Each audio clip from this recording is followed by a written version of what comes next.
High বন্ধুরা, আশা করি সমস্ত বন্ধুরা অনেক অনেক ভালো আছেন।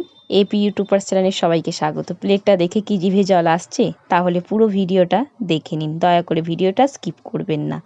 বানিয়েছি আমের ফুলুরি। হিমসাগর দুটো আম নিয়েছি। আমের মধ্যে রাজা হলো হিমসাগর। হিমসাগর আম খুব মিষ্টি হয়। খোসা ছাড়িয়ে নিচ্ছি, তারপরে পিস পিস করে কেটে নেব। একটা পাত্রে ভালো করে আমটাকে চকুটে বের করে নিলাম আমের কাই। এটা মিক্সিতেও করলে করা যাবে, তবে আমি হাত দিয়েই করেছি। একটা পাত্রে আমের কাইটা নিলাম, আর একটা বাটির মাপে সুজি নিলাম। যেই বাটির মাপে সুজি নেওয়া হবে সেই বাটির মাপেই ময়দাও দিতে হবে, সেম মাপ দিতে হবে। আমটা প্রচুর মিষ্টি, তাই এখানে স্টিলের বড় চামচে 4 চামচ চিনি দিয়েছি। পরিমাণ মতো নুন দিলাম, 1 চামচ কালো জিরে দিলাম। সব দিয়ে ভালো করে মাখিয়ে রেখে দিলাম আধ ঘন্টার জন্য।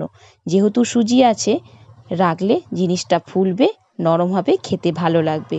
তারপরে কড়াই তেল দিয়ে অল্প অল্প করে দিচ্ছি, আর গ্যাসের আগুনটা মিডিয়াম রাখতে হবে, যাতে না পুড়ে যায় সেটা দেখতে হবে। উল্টে পাল্টে ভেজে নিতে হবে। এতটাই নরম, তুলতুলে আর এতটাই সুন্দর খেতে লেগেছে, অসাধারণ। এখন আমের সিজন। যে সমস্ত বন্ধুরা ভিডিওটা দেখছেন, আম চলে গেলে আফসোস করবেন, তাই আম থাকতে থাকতে এই রেসিপিটা বানিয়ে খেয়ে নিন। ছেঁকে তেল থেকে তুলে নিচ্ছি।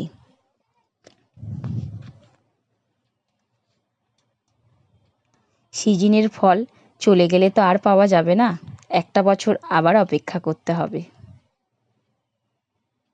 পরেরগুলো এভাবেই ভেজে নেব।